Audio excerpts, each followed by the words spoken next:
Merci.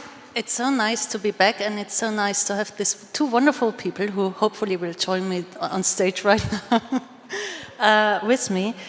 Annie and Jordan, they work both in the context of war and crisis reporting on very different angles. Annie is editor for the new humanitarian focus on the Middle East, just released a very beautiful project called the Yemeni Listening Project, which I can only recommend to all of you. And Jordan is a director, and in my previous job I had the absolute pleasure to present his film Transition, about his transition during the Taliban takeover in Afghanistan, while he was following and reporting on a Taliban group and the challenging of being in the midst of transition and in the midst of a war zone at the same time. Just to clarify, I didn't transition into a Talib. I transitioned into a man. Sorry. Oops. Thank you. So please give both of them a very warm welcome.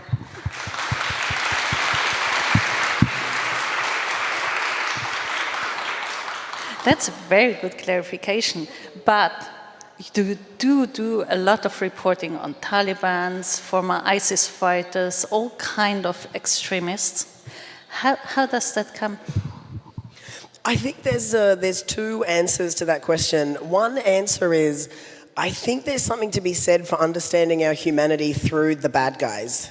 I think they can become a way that we can really understand our own values and why they're important. And as a filmmaker, one thing that I really like about going deep and making films with all of these bad guys is that I really have to practice my values and make sure that I'm awarding them to these people who really deserve the same respect and the same ethical mode of filmmaking as everybody else. And then also I think, like, growing up queer in a small town in Australia, I think, like, there's something to be said, and I haven't thought about this, so this is probably a really stupid thing to do, to like answer a question in front of all of these people that I haven't properly thought about. But I think there's something to be said for, like, growing up with a lot of guilt and shame and internalized homophobia, transphobia, blah, blah, blah, that somehow I can overcome that by going deep with really oppressive, bad people. Like I said, I haven't thought that through, but we can figure that out after. I have to think about that for a second, but it seems to make sense, I think. Annie, for you, you're working on humanitarian crisis, situations that seem hopeless. How did that came? So how did you end up in humanitarian journalism? I've been asking myself this question for a while. I thought I was going to be a lawyer, and I was working in death penalty defense. I have my own clarification, which means I wasn't defending the death penalty. It means I was working, defending people on death row, working against the death penalty. And I thought that was too depressing for a career. And then I ended up doing this. So I guess I was always interested in some sort of social justice, something that I thought could change something. My first job in journalism was in Lebanon, right when the war in Syria started. So that's when Syrians at first started coming across the border just for the weekend. It was really it seemed like it was a temporary thing. And then it became more and more refugees, and I guess my career sort of spiraled in good and bad ways from there. Talking about the area, you just released, as I said in the introduction, the Yemeni Listening Project, which is about a crisis that is, as the title of our panel says, oft unseen or unheard. It was referred to as the biggest humanitarian crisis very often, but then it was very underreported. What was your approach here, and how do you think that this extensive project with over 100 people included changed the perception, and did it change the perception of the conflict? So I see some people who were at a workshop I gave about the project yesterday, so sorry for repeating myself. But basically, Yemen, which is a country I've been reporting on for a long time, it's more than 30 million people live there. It's now in its 10th year of war and was often called the world's largest and sometimes worst humanitarian crisis. We're talking about a country that was on the brink of famine. The vast majority of people need aid. Something like, I think it's around 400,000 people have been killed from bombs, bullets, disease, because they can't get health care, sort of landmines, you name it. And really, I think most people have no idea what's going on in Yemen. And even when Yemen was in the international news, I found that Yemenis really weren't quoted. I think this has been extremely clear. The project was released in late March, and around then, as you know, Yemen has been in the news again because of what's happening in the Red Sea with these Houthi rebel attacks on shipping and the US-UK airstrikes in response. I'm sure this is, well, I can't be sure, but probably you guys have noticed it. And even in those stories, it's extremely clear that the people who are quoted are government officials from the US and the UK, people who work in shipping, and Houthi rebels, so politicians, but no actual Yemenis who have been impacted by this or will be impacted by this. And I think that's generally been a problem with the war in general. And speaking with a lot of Yemenis and reporting on Yemen, a lot of people really felt like they were unheard. And it's not that they don't have a lot to say. People have a lot to say, and quite frankly, journalists, when we go into a situation, we often drive the story just by the questions we ask. And you know, also Yemen is a place where it's very, very difficult to get access. It's very, very dangerous for Yemeni journalists to do their job, and it's very difficult for foreign journalists to get there. So what we did was ask Yemenis to contribute in Arabic and in English in any way they wanted. Basically, we tried to make it as accessible as possible. There was a dedicated Yemeni WhatsApp line, there was a Facebook group, there was a website, there was a form, there's an email address with my Yemeni colleague Nuha, who's unfortunately not here today, but she was there to speak to people and explain the project. And we asked people, how has the war impacted your life? And people shared their stories. We published around 100 of them in late March in a variety of ways. And I'm spiraling to forget the question. Oh yes, so the question was, how this makes these crises seen. I think one thing that's important to me is when we talk about forgotten crises or unseen crises or something like that, frankly, these crises are not forgotten by the people who are living through them. That's a very specific lens. They're very much present in their lives. But for me, it is a frustration. I mentioned Syria before. People have sort of stopped paying attention to Syria, and it's a struggle as a journalist to get people to pay attention. And I think one thing that can break through the noise is personal stories. I know that I can be drawn into something I don't know a lot about by an innovative format, by a personal story of someone that I can relate to. And the idea is with the Yemen Listening Project that people can maybe relate to the things these people are talking about. You can take a look if you want. There's also lots of different ways in. There's audio for people who are interested in audio. There's video for those people, and there's text too for the old-fashioned text people like me. So, yep, that's the idea. Tapping in the personal storytelling, on the way here we just talked about long formats versus shorter stories, and how the emotional approach to stories is important. So you come from the documentary side of reporting. Where do you think is the cons and pros of feature documentaries? Yeah. Can we just do a really quick poll? I'm having this debate with my friends constantly. I don't identify as a journalist, I identify as a filmmaker. Can you guys, if you think that documentary filmmakers are journalists, can you put your hand up? Oh, the debate continues. That was like a good 50-50. Yeah, interesting. No, it was not 50-50. No, it was, sorry. No. It was more pro. Oh, mate, I'm a man now. Testosterone, it made my brain go funny. So coming back to the question. So, I mean, again, I'm biased because I'm a filmmaker, but you can remember a film that you saw 5 years ago, about some topic that you probably didn't know anything about before watching the film, and you can probably remember that character, remember that story and how it made you feel. But can you remember what news you watched yesterday?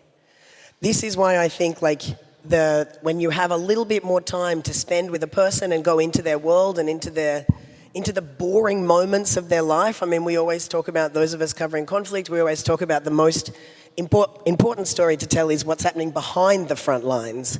And so, yeah. Do you think, coming back to normal news reporting, what I see or what makes me left sometimes very numb is those enormous numbers that we are confronted with every day, is the numbers of people who are getting killed, which at least I am not able anymore to take in. Do you think it would change something in making the unseen seen if we leave those numbers behind and would focus more on personal stories, not just about the worst day in their life, but beyond that? A question for both of you. Yes! Yes, and I think they should go together, right? Because especially if it's about Yemen or Afghanistan, places that, I don't know if you have been there, but for people who haven't been to these places, once you've had an encounter with somebody in a film or a podcast or whatever, and you've built a relationship, then those numbers are going to mean so much more to you. Yeah, I don't think we can ditch the numbers. The fact is that when tens of thousands of people are killed, that means something. But it also, I get so many press releases every day with new numbers, and it can start to feel, you can tune out, I think, at a certain point. And I think personal stories like the work Jordan does is a way to at least relate that each of these numbers is a person with a full life, and which makes what's happening even more important, and like he said, can stick in your mind hopefully for longer and can have an impact. In that sense, what does empathy play of a role in that whole context? Because I think by telling the stories, and then we are coming also to the second question, what you hope to achieve as a journalist or filmmakers with the stories you are telling, in which place does empathy take in that context? How do you trigger empathy with the people who are reading, seeing, watching your news pieces? And do you hope to achieve something with this? Or is it just a pure reporting? There's always this fine red line between activism and journalism, I know, but still interesting. Who wants to start? I can try. That was a lot of questions in one. I think that there is not enough empathy in general in journalism. I think traditionally in journalism, you are taught to be objective, and you are taught to report the facts, and you are taught to report both sides and report what actually happened, and there's no real acceptance of the fact that people do have their own biases. They do come to these to report as whoever they are, and I think that we need all sorts of reporting, but I think bringing empathy to a situation, and by that I mean when I sit down and do an interview, or when a journalist I'm working with sits down and interview, having a real conversation with someone and trying to get a better understanding of what they're going through and what their life is. And when I'm working on, for example, a war or a famine, I think my story is better if I can also understand what their life was before, because I am so frustrated, and I'm sure you guys see this all the time in news articles that just quote two people, and it has name, age, profession, and then one line quote from them, or what happened to them. And I think people are a lot more than their name, their age, and their profession. Hopefully I am. And that we all, a more empathetic approach, fuller conversations, listening, if you're talking about the Yemen Listening Project, whatever, I think just brings a fuller picture of what's happening. In terms of empathy from the audience, maybe Jordan can talk more about that, because his work really sticks with you, I think. It does. Yeah, I think I'm a story activist. Definitely. My lovely friend and I, we have fights about this. But I don't pretend to be objective. I'm not objective. I know exactly what I want to get out of the story. well, I mean, obviously you're still going on a journey and discovering things, but I'm not pretending to be objective in mind. What I am looking for is cognitive dissonance. This is my favorite thing in storytelling, is giving audiences the experience of cognitive dissonance, where you have to hold two completely conflicting feelings about a character at the same time. So for example, one of my recent films was about a transgender filmmaker who was living with the Taliban, and the audiences are experiencing, feeling connection with these Talibs, feeling, you know, an affection even, at the same time as being horrified by their beliefs and their values and everything that they stand for, and the oppression of women and their violence, etc., etc. And I think, like, more than empathy, I'm after cognitive dissonance, because surely we have to be able to make our minds more elastic and get out of these binary narratives. Like, everything is non-binary. Every situation, every person is moving up and down a spectrum of beautiful and ugly, good and bad, love and hate. And when we're staying static in the binary, I think it's a real problem, and we're heading deeper and deeper into the binary, I think. Yeah. Yeah, please continue. I mean, I think that's why I love you too so much, because I could sit we there can talk doing for nothing. a really long time. You guys, I don't know how much time you have. You also, I think, reported on ISIS in the past, and I've reported from Iraq on families who are sort of stuck in these camps because they are considered either perceived or have real or perceived connections to ISIS still in Iraq, and they're unable to return to their homes for a variety of reasons. And I think, you know, you can go into that situation, especially at the time, and know of the horrors that ISIS had been committing. But if you don't have a fuller understanding of how we got to this place, of the nuance that people joined for reasons that, for a lot of reasons, some included, particularly in Iraq, that their communities had been oppressed in this long, long cycle. And if you don't, you know, understand that people are complicated, and if you can't sit down and understand that, yes, someone may have done something horrible, or maybe have supported something horrible that possibly they can change, or that even so, they perhaps they shouldn't be left to rot in the desert. I think that's important, and we miss that a lot in traditional media, I think. But I mean, what I see in the news is, I start with a question to the audience, like, hands up, who read the news this morning? Not that many. Who is reading newspapers, and who's reading newspaper every day? Yeah, some. Who's getting the news from social media? Yeah. Last question, sorry, I prepared a poll and then my technique broke down. How much time do you spend each day on informing yourself about what's happening in the world? Less than 5 minutes? Less than 10 minutes? More than 30 minutes? Okay, interesting. Sorry. Wow, we have a really well-informed audience. Also this is bias. terrifying. This is called confirmation Someone else bias. want to take the mic? Yeah, I think so. I mean, we're talking about journalism. It was clear that, like, we are in a bubble here, but I still think it's interesting how many people use social media as a tool for information. And what I see as well in the media, like normal online newspaper, as on social media, and also newspapers going on social media, it's very condensed. It's very, very short information. So how do we get that empathy, that context, that broader information into very condensed formats? And if we don't, how do we reach people with that? Yeah, I have a really, really simple answer for that. Characters. If you find really good characters, they can tell a story in a short amount of time well. Even if it's a short news report, I think it's people-driven, it's character-driven. Annie, would you agree on that? And funding. Funding is important. Yeah, characters, of course. I don't know that I have the right answer, because I am an advocate for long-form and for funding. No, I'm an advocate for long form. I think it's important. I think all of these things can exist together. I think a lot of newsrooms are at first we're trying to fight against sort of shorter formats, against the fact that everyone's getting their news from Instagram and TikTok.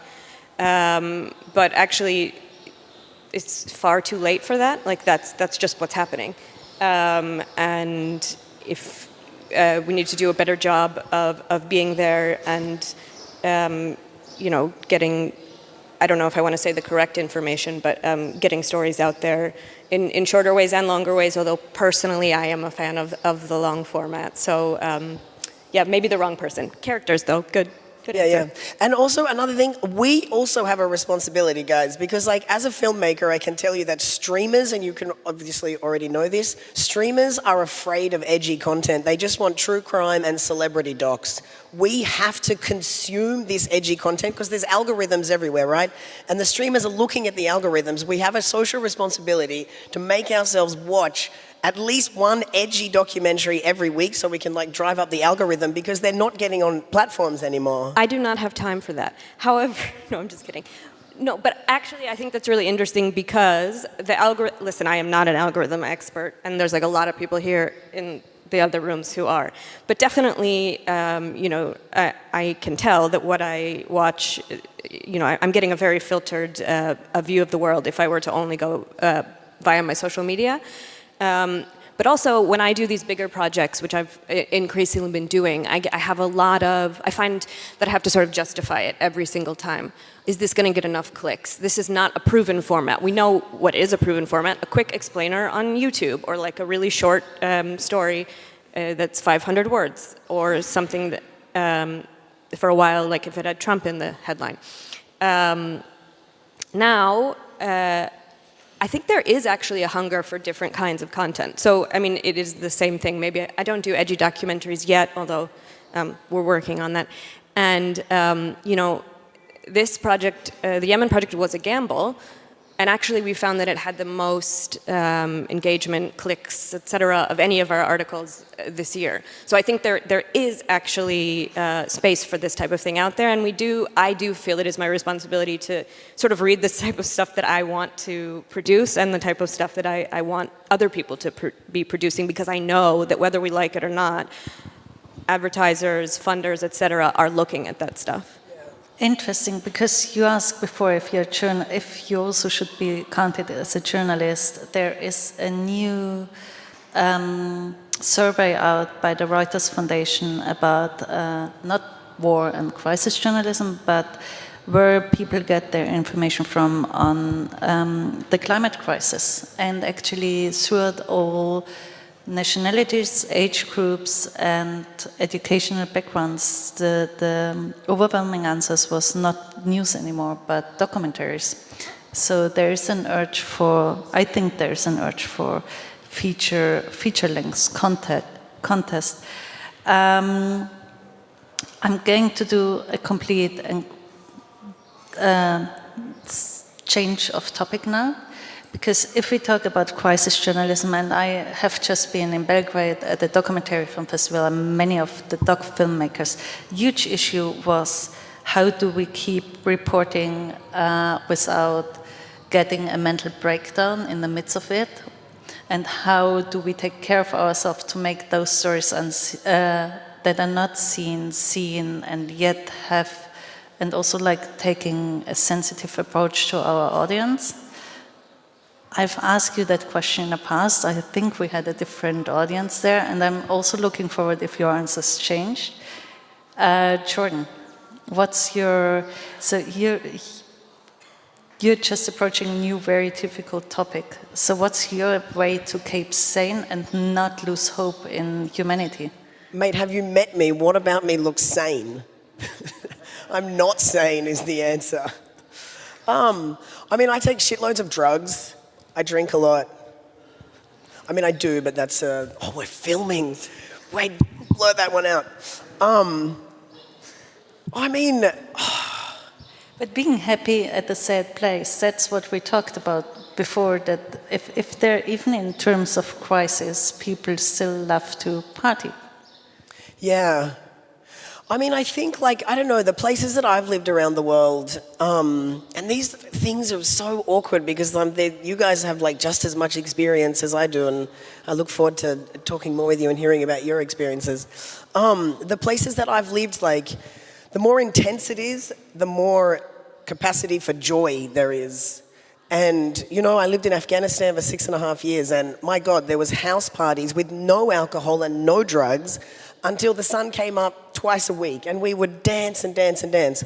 So I think, like, I don't know, the people around me, the people in my life are my mental health angels. Besides, so don't fuck me up, okay?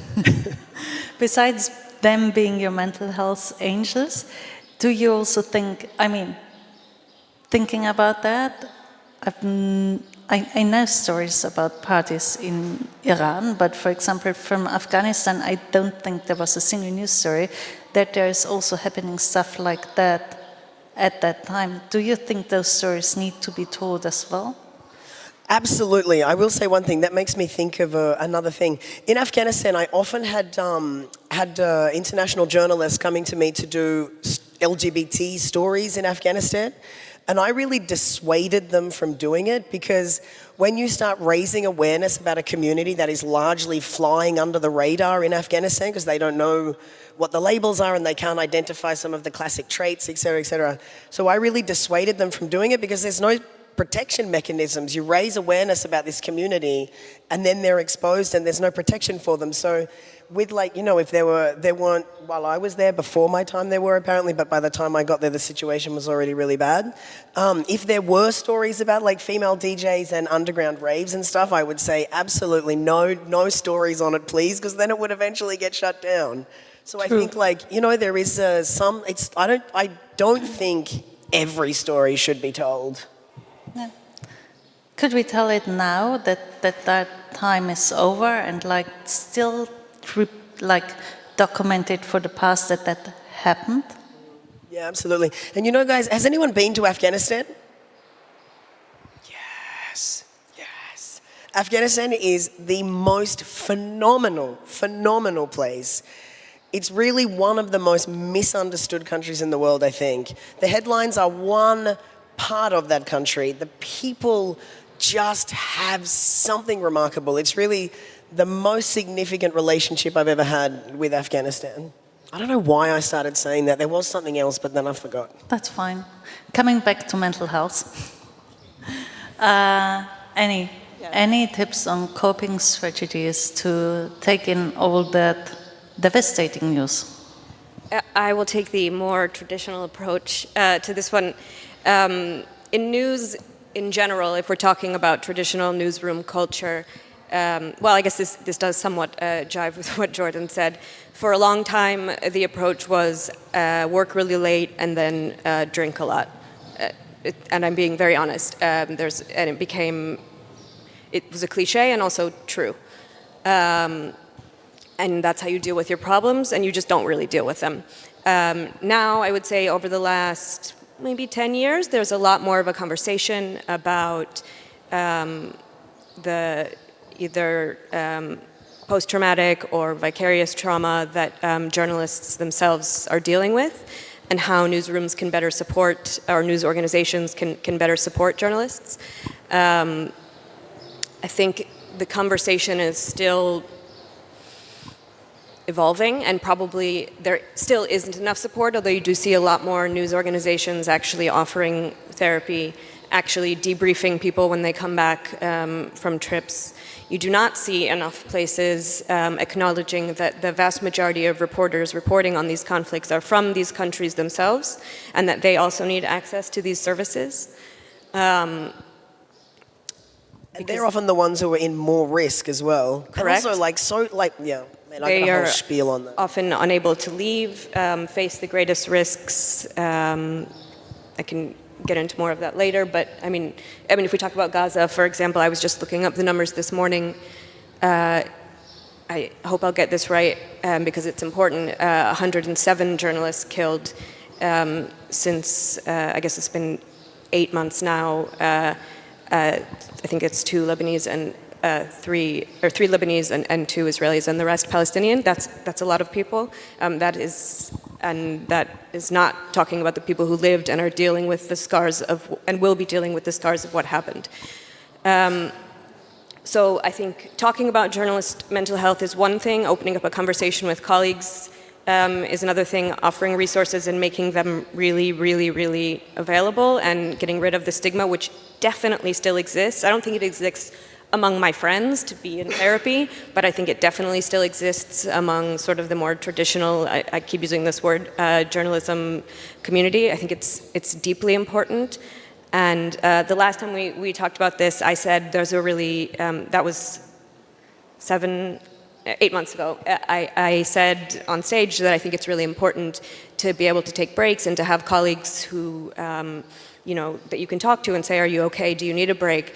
And I said that on stage, and then I myself realized I wasn't taking that advice and ended up taking a 2-month mental health leave, to be very, very frank. And I think a lot of journalists who deal with these conflicts, you know, they have friends and family who are living through them at the same time. They are living through them at the same time.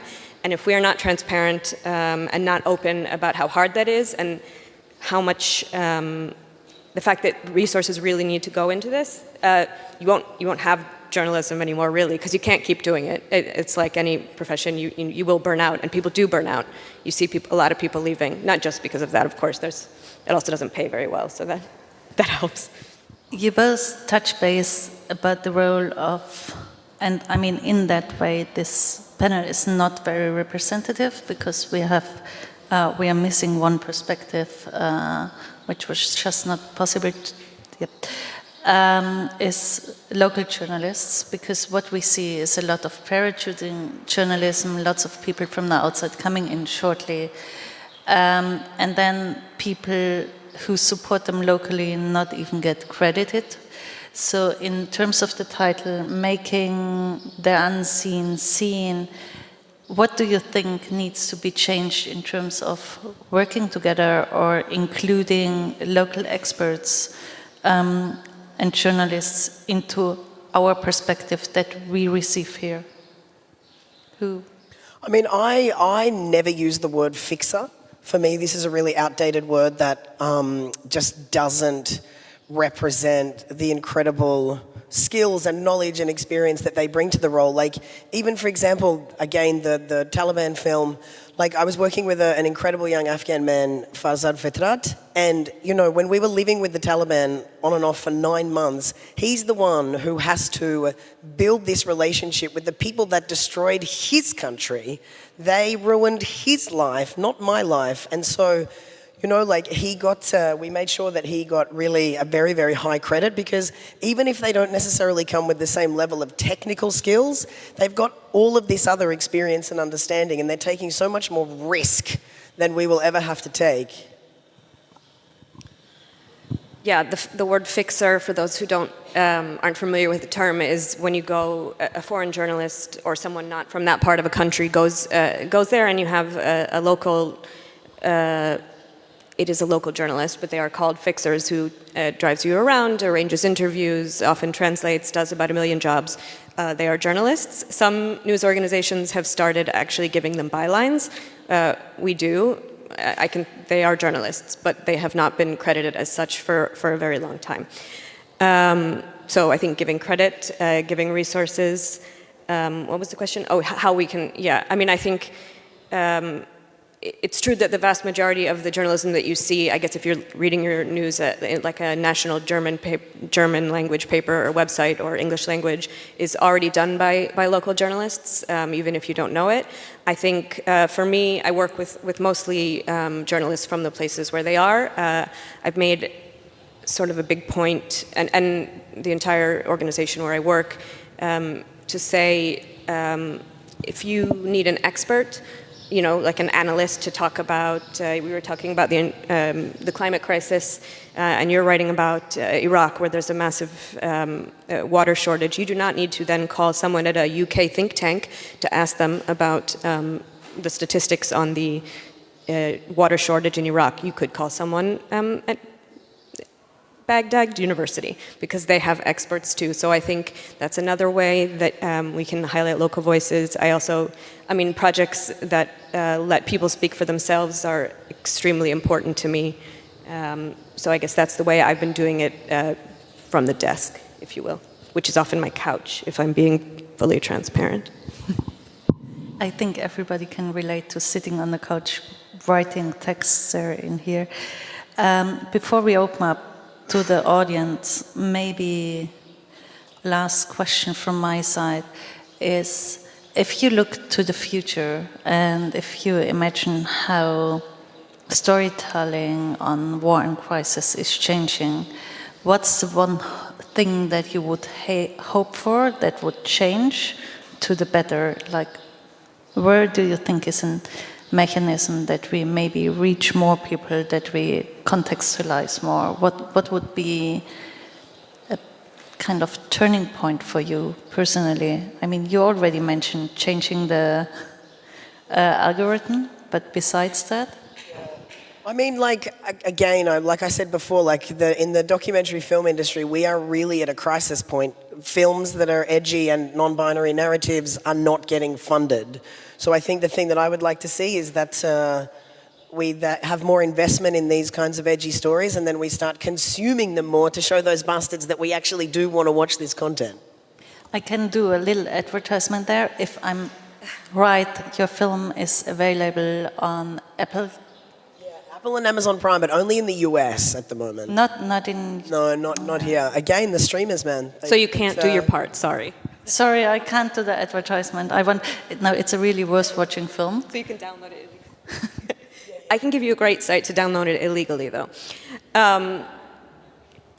So I think the question is what we would like to see to change. Yeah. Yes, a lot of things. I have, for the last however many months, been thinking a lot and wondering aloud and quietly about whether journalism has a point at all. I'm just going to be very honest. I think there's never been so many cameras or eyes on what's happening in Gaza. These journalists I mentioned who have been killed, and it doesn't feel to me like a whole lot has changed. And that, as a journalist, is not a uplifting feeling, to put it lightly. However, I have a colleague, our Africa editor, Obi Anyadike, who's very smart, and he always says that journalism is the first draft of history. I think for that reason it does matter. The work that these people are doing does matter, and documenting what's happening in a lot of places does matter, or at least that's what I'm telling myself right now. And I think we do need to change. I think we do need to listen more. We do need to allow people to tell their own stories more, to give people platforms to tell these stories more, because I think the lens and the gaze through which we consume media is extremely important. And yeah, I hope to do my part in that in the future. I'm sorry, I said... Work harder. Wait, what's sorry? Work harder. Yes, work harder. Sorry, I'm working on it. I'm sorry. Take more breaks. I'm going to open it up to the audience in a second. I just have one question before that. That is, we do see social media as a very uncurated place where we hear lots of stories. People taking the urgency to tell their stories. What's the difference then to a curated platform, and how does that work together, or being in completely opposite? I mean, I mentioned the Syrian war. When I first started, a lot of journalists were talking about citizen journalism, which I don't think is a term that people use as much anymore, but it was like, the news was like, oh my goodness, people can like take videos on their phone and show what's happening, what is going on. And it was like a revolution. And then it turned out that actually it sort of was a revolution, but also we needed to learn how to fact check, because a lot of things turned out to be, broadcast on major networks that were not real. And that continues to happen. I'm sure you guys have seen it. I mean, on social media, you can easily, there's been so many times recently where a video is supposed to be from one place and from another place, and you can't tell. So I think there is still a role for fact-checking and for contextualizing and for adding nuance. That doesn't mean that people, and I think that can work alongside people broadcasting their own stories and telling their own stories. So I think they can work together. Can I just add something to that really quickly? There's a whole lot of focus on like the content creators, but I'm actually thinking more and more as we're sitting here talking that like we as the consumers need to pull our socks up and get our shit together. We are not consuming the right kind of content. There's heaps of platforms with amazing edgy films. Like Venice Film Festival had 7,200 submissions. That's a lot of films, and there are heaps of amazing platforms showing amazing films, but we're not watching them, and then they shut down and disappear. Guys, this is up to us. Yeah, and I mean, your algorithm depends on what you click on. So if you click on clickbait, you will keep getting celebrity headlines. Okay, that's just me. But like if you will keep getting the same thing, and it's a self-fulfilling prophecy, and you do have at least some agency in that, maybe not fully, because I don't understand the algorithm as previously stated. Maybe 2 tips. There are platforms where you don't need to do a subscription. They have amazing documentaries on them. One of them is Vimeo. Everybody might know that, but you will find huge film archives from major documentary film festivals there, where you can just watch the film and just pay for that one film. That's one tip. And because you mentioned Syria and the first footage, if you want to do a bit of time travel back, seeing what that reporting looked like, there's a beautiful film called Silvered Water. It's about the whole, how the reporting from the people on the street started. It's small recommendation on the side, sorry, I always do that, film recommendations. So now, I promised, are there questions from the audience? Otherwise, I have a question for the audience. There at the very back, there's a microphone coming to you. It takes a tiny second. Just a second.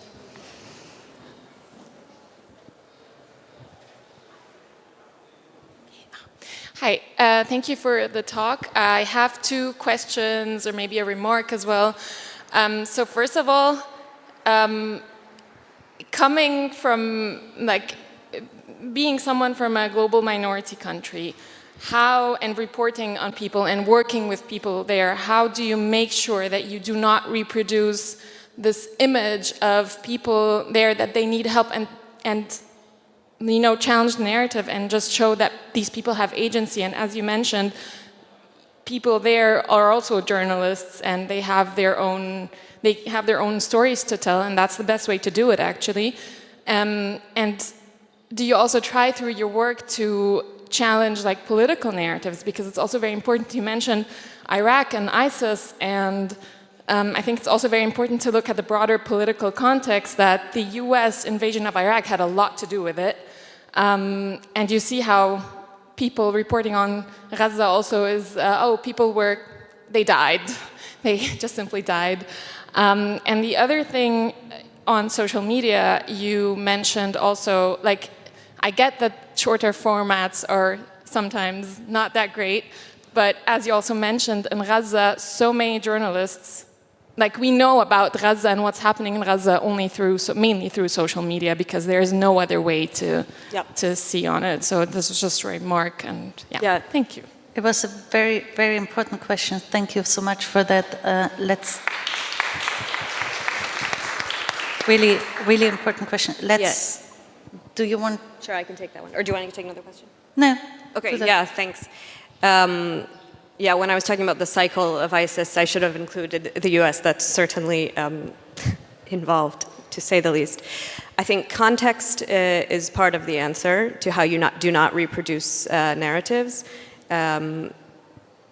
Nothing started, yes, if you say X number of people were killed and not by who, you are reproducing the problem. If you do not explain what's happened in the past, you are reproducing the problem.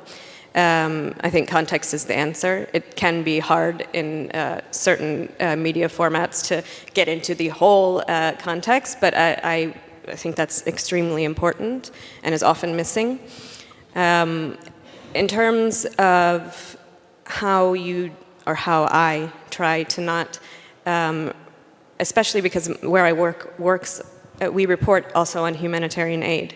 And I think it's extremely frustrating to suggest that people in countries that do receive aid are only people who need to receive aid, and not why, perhaps, why their country was destroyed, why Yemen, for example, is in this humanitarian crisis. I guess I have a few answers. We encourage a lot of reporting when we are on aid on local initiatives and what people are actually doing for themselves, that it's not just about the international aid system. Also, I think the best thing, or maybe not the best thing, but one of the things I can do is I find that when journalists pitch stories to me, they're pitching what I want to hear, or what they think I want to hear. And that often is maybe the story that you mentioned. And so I find myself often in conversations saying, okay, but what is the story that you actually want to tell? What are people actually talking about around you? I understand what the press release says, but what is the real story? What's going on in your community? What are people talking about? So I actually think the answer at the end of the day is more conversations, more agency, and more decision-making power to local journalists. What you said about short formats is completely true. Just because I'm a long-form advocate doesn't mean that short form doesn't have its place. So many people have learned about what's going on in Gaza because people got on social media and felt the need to record what was happening to them, and that I think, like I said, I think these things can exist alongside each other and can complement each other. We don't have to choose. Can I add one thing really quickly? I mean, it's at the core of what you're saying, but surely collaboration, right? Because I call them FIFO, the fly in, fly out. If you're a FIFO, you have got to collaborate with someone on the ground, right? Like language. It's astounding that people go to report on places and they don't speak the language. I was on some kind of, in a conversation recently about aid in Gaza, and someone was some aid agency. I was told of a conversation where an aid agency said, "Okay, we need to get the word out to people. Let's get this on the BBC World Service," and everybody who was in the room was like, "That's not how people are getting their information there right now." And so I think you need to meet people where they're at in lots of different ways. In terms of media, that's how you get your message out, and maybe people are actually using WhatsApp a lot more than they're using something else, or they're watching Al Jazeera if they're watching anything, or they're on social media. So you need to be aware of where people are consuming, and working together. I mean, the parachute journalism model I think is outdated anyway, but we were talking about this earlier. I think I still find it completely bonkers that it makes sense for people to fly in from the US to report in Iraq, and not from people from Iraq to fly in to report on the US. Just as an example, it doesn't make any sense. Maybe to complement on that, I watch lots and lots of films a year, and what I'm actually missing is people coming to Europe from outside, giving us as Europeans an outside perspective, because I don't share the belief that only members from communities can report about the communities, but I think there's a there's the wrong percentage of what's happening, and I'm really, really encouraging everyone, please do more documentaries about social injustice issues in Europe, also with an outside perspective. I think that would be incredibly healthy for us. So maybe that. And hey, I'm ready. You give me the funding and I'm ready. Yeah. Can I just... One film tip on top of that. There is a beautiful film called Stop Filming Us, But Listen to Us by Yola Africa, one of the most amazing news collectives from Congo that I personally know. So it's a huge recommendation for all of you, just to change perspective. Yeah, I think just to add to this conversation, one of the things that has bothered me and a lot of journalists is that this sort of assumption that people who are reporting on a place they're from cannot be objective, whereas, say, a Brit reporting on Brexit can be objective. This is sort of the baseline assumption. first of all, if objectivity exists is a question, but that's a different issue. I think we really need to challenge this narrative in terms of who we assign stories to, who we commission, who we listen to, because that, I mean, people, collaboration is great, outsider perspectives are great, but so is knowledge of your own community. I think that should not be undervalued. Absolutely. Yes, another question. Hi, thank you so much. We talked a lot about what journalists can do and also what the audience needs to do to consume more foreign news. However, I'm asking myself, what do editors need to do? Since you're really passionate about the course, most foreign journalists are passionate about the course, but in the end, it's a question of, do the news or the stories get into the paper, into the program, whatsoever? So what do you, I mean, I have ideas what editors need to, do you see a change by the editors to unveiling the unseen? Yes, I mean, I think there's all different kinds of media, and that stands in the way of change, because lots of places are advertiser-driven, so they, you know, they have to at a certain point, I guess, they're going to reproduce what gets clicks. I work at a nonprofit, so we don't have advertisers, and one of our main mandates is reporting on so-called forgotten crises. So I, you know, get to be the person who says, no, we are going to report on Yemen. It is important, and so, you know, we can do that. I think there also needs to be a change in the power structure at newsrooms and news organizations. The people who are making decisions on what is considered newsworthy are still, for the most part, old, white, cisgender, straight men. And that changes what news you get and what they think matters, because what they think matters might not be the same thing that matters to us or to all of you or to the places or to people around the world. So I think we need a change there. Here's another question. Hello, thank you. I have a question about the relationship with editors and how to make them understand why it is important to document on certain topics, to report on certain topics. I feel like in German media, we're always being asked as journalists, why is this important for the German society now? Why would they care to read this? Why would they care to watch this? And I feel it's very difficult to argument this sometimes. It's a lot of justification.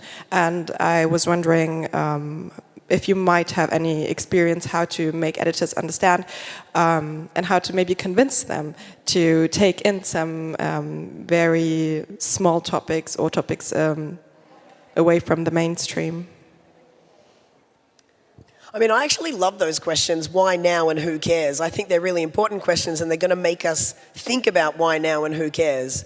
So I'm actually pro those questions, but like, no matter how micro the story is, you can always like be creative and relate it to a bigger issue going on.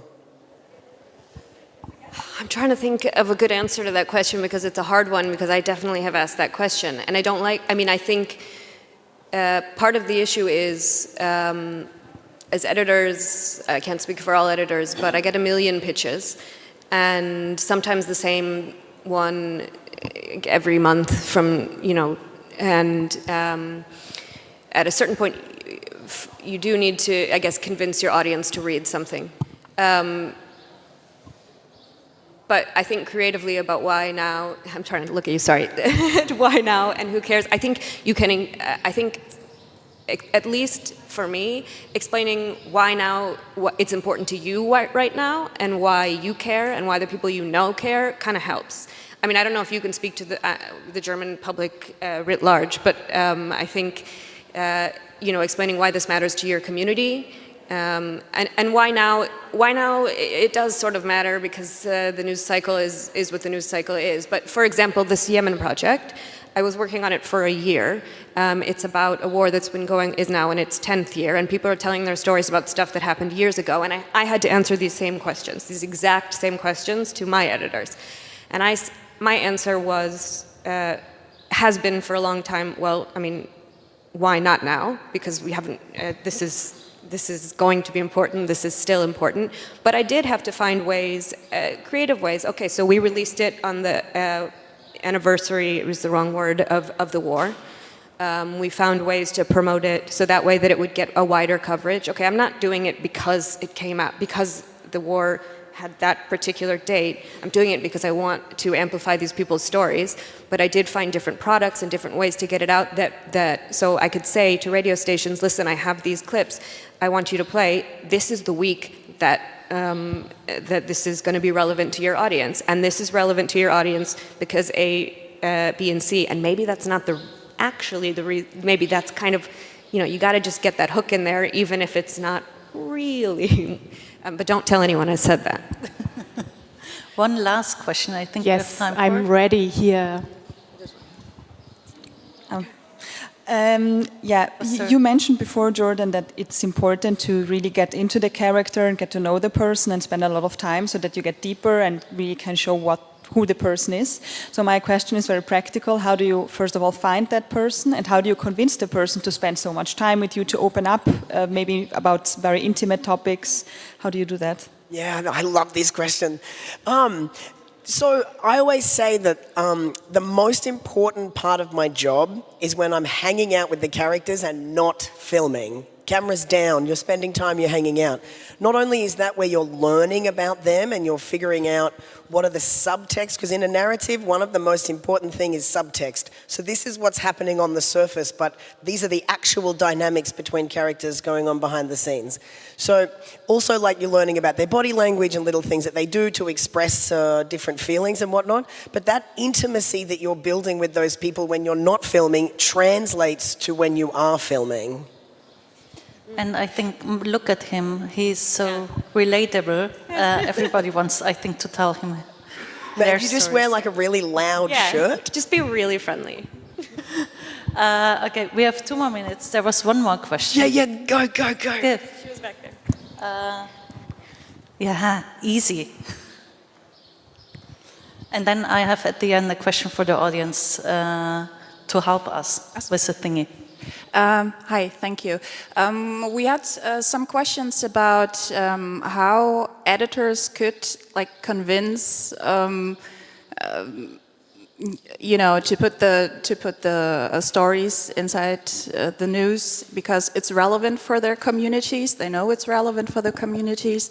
What do I do? I don't know. I mean, of course, you probably do know the repressive state right now here in Germany of, freedom of press and freedom of having your thoughts, your own thoughts and whatever. And if you're facing these kinds of repressive structures, how can you actually report about what is important for your community? Do you have any suggestions for that? Yeah, I mean, obviously it's a hard one because for me, the safety of people reporting is paramount. In some cases where I work, where I work, we do remove bylines. We offer people the opportunity to report without their names if it's going to put them in danger, but that's sort of very specific cases.